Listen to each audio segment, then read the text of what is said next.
Yeah, loved it. I've absolutely loved it. The guys have been so welcoming.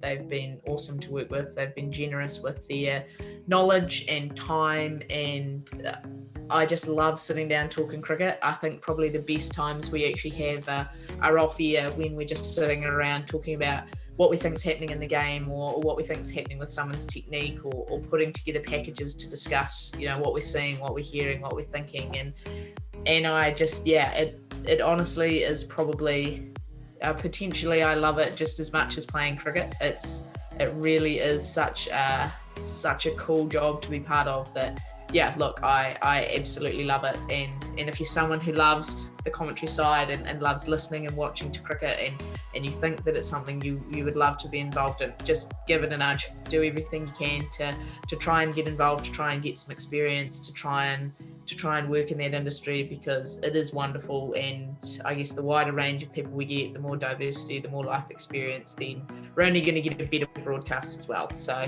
it's the coolest job in the world, to sit down, watch cricket, and get paid for it, and talk to some of the best minds in cricket. It's honestly a dream come true.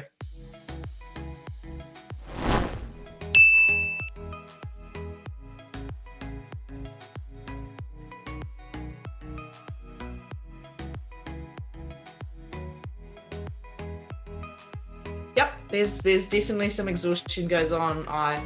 I have to admit that, especially for us around the Super Smash time of year, where we play all our games as the double headers with the men. So quite often I would play the first game, I would commentate the next game, I'd be on a plane the next day to a different city to commentate a couple of games.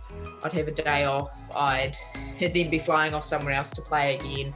I'd try and fit in my day job as well from time to time when I could. So I think between, I think it was maybe the 29th of December and the 27th of January, I think I had one day off, which was not ideal and left me exhausted and at times really struggling to fit it all in. So I'm just really lucky. My employers, I'm part of the Christchurch City Council here in New Zealand, and Upper Riccarton Library is my branch where I work, and I'm so lucky that I've got workmates that cover me and swap shifts with me and fit in with my life, and bosses that allow me to take unpaid leave at times to be able to follow the cricket dream. That's really crucial. But then also at a Canterbury cricket level, that if I even needed a day off or a training off or time off, then there was that option. Again, having chats with Reese, there was definitely a couple of days in that Super Smash season where I was really struggling and burnt out, and there were tears and there was struggle, and it was so hard. But he listened and supported, and same with Amy and a few of the senior girls. Like, there was that support there, that they thought I could do a good job. They were here to help.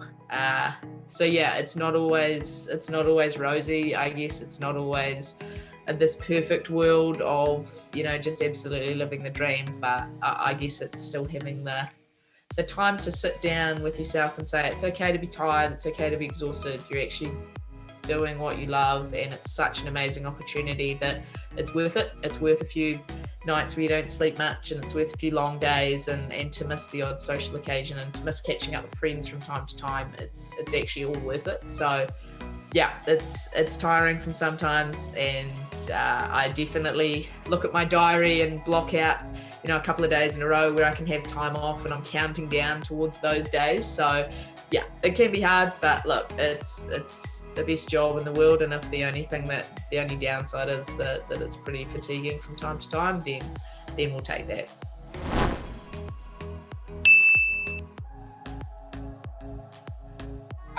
That's a good one. Look, I guess I'm a little lucky. I saw when Elise Perry first started playing for New Zealand, I didn't play for New Zealand too long after that, and I can remember walking out to bat against her, opening the bowling and then she'd come out and bat 10 for Australia or something ridiculous like that, and I can always just remember thinking, like, heck, you're so much better than I am. You're 10 times the player I am. You just need the chance to do it, because her technique was so good. She just has this natural timing that not every player has. Some people time the ball well, some people hit the ball exceptionally hard, and she just, when she's in form, she just looks like she'll never miss. She looks like she can almost play a defensive shot for four. I can just remember watching her and thinking, how do Australia not see what we're seeing here in New Zealand, that she could just be this absolute world beater all-rounder? How has she ended up stuck down there for so long? And then I guess the chance as well, she was in a pretty stacked New South Wales side at the time, so she did bat a little bit lower down, and a lot of the batting did seem to come from Victoria, and that seemed to be a little bit of a trend for a little while with the Aussie sides. But yeah, look, I think there are certain things to me that stand out for players, and one of the aspects is around the timing, and I think good players look like they have so much time as well. They almost look like bowlers are bowling slower to them than they are to everyone else, because they just look almost like things happen in slow motion for them, and they can put the ball exactly where they want, and they've got that extra second or two to make good decisions. So I think, to me, when I'm kind of talent IDing people and looking at that stuff, it's actually it's those little things, like the people that just make it look easy. I can remember Joe Root came over with part of the under-19 English side when they had the under-19 World Cup here in New Zealand, and I can remember saying to people, who is this kid? Like, who's this young dot? Because he is going to be an absolute superstar. And then people were kind of like, oh, it's Joe Root, he comes with a pretty good reputation, blah, blah, blah. And there's just something about the best players going around where batting looks easy, batting looks as though everything slows down, everything, the game plays at the pace that they want it to be played at. So at least Perry, for me, she always stuck out as someone who looked exactly the same, and I guess she got that opportunity to move up the order. She took it with both hands, and now she averages something like 50 or something ridiculous like that in one-day cricket. So she's definitely paid back the selectors in spades with the fact that she's moved up the order.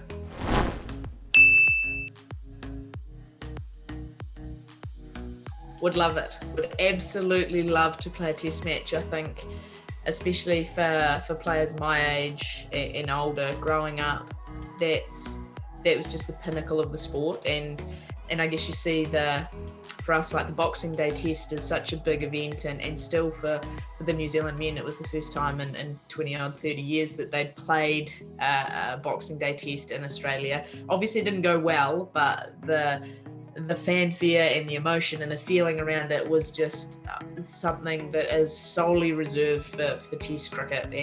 And I guess for me, when I was really getting to a stage in my life where I was deciding cricket was all I wanted to do, was my main passion in life that I was going to devote things to, I would have been 15, 16, and the 2005 Ashes happened, and it was just this gripping television for me, and it was of course on at the completely wrong time, so I'm sitting up all night watching this contest, and the ebbs and the flows is just, test cricket is what cricket really is all about. And yeah, one day cricket's fantastic, and that, when it first came aboard, that revolutionized the game completely, and the appetite for it is there. When I was in camp with the New Zealand side, when we had the one day international at Christchurch, we were sitting on the sidelines thinking, oh, so if we were going to play a test match, who would be in our 11? Who are we picking to do what jobs? What jobs would people want to do? And you've got people saying, oh no, I don't really want to field in the slips for 80 overs of the day. No, I'd need to be out running around. Other people are saying,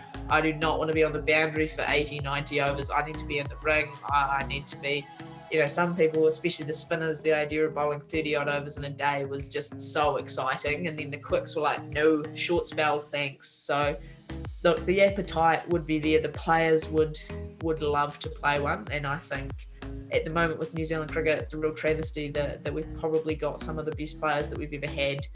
Susie Bates, Sophie Devine, Amy Satterthwaite. They are players that come along once in a generation, and they stack up. Their records stack up with the likes of Debbie Hockley, who would be she's our Hall of Famer at the moment. She's the standard that everyone, I guess, aspires to be, and your likes of Emily Drum. And I think it's such a shame that possibly those girls will finish their career and never had the chance to play a test, never had the chance to show what they can do. So I would love the opportunity to be part of one, but mainly I'd love it to be part of one of those multi-format series. I think it's such a cool way to do things. I think, yeah, maybe one test it's hard to prepare for, quite possibly it is. Maybe it's not making a lot of money, but gosh, it would mean so much to the players to be able to have a crack at it. And it's called Test cricket for a reason. It's how the best players test themselves, the way that male cricketers speak about Test cricket, the way they almost light up and glow when they get the opportunity to talk about it. I know sitting down and talking with someone like a Neil Wagner, the way he talks about Test cricket it's almost romantic in the way that it's spoken about, and to think that as a female you never get to experience that is a bit disappointing. So I mean, hats off to Cricket Australia and ECB and now the BCCI for organising test matches as part of the program, and I know that the women involved with those love them and love to be part of them, and I know it'll be a pretty special moment for India to get back to playing test match cricket after a long absence as well.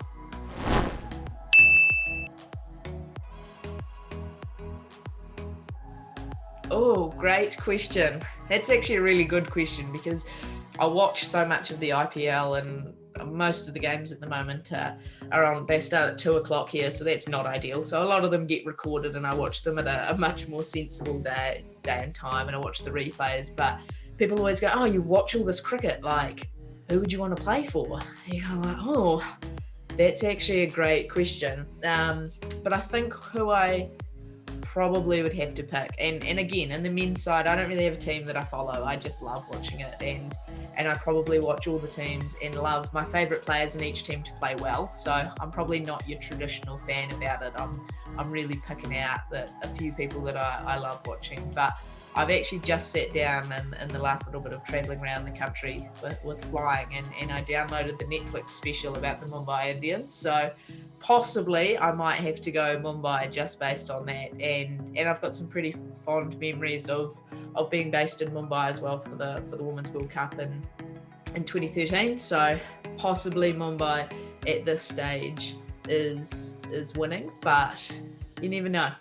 Probably at this stage I'd be open to play for anyone if there's a fully fledged IPL, but yeah, if I absolutely had to pick them, then that's probably where I'm headed.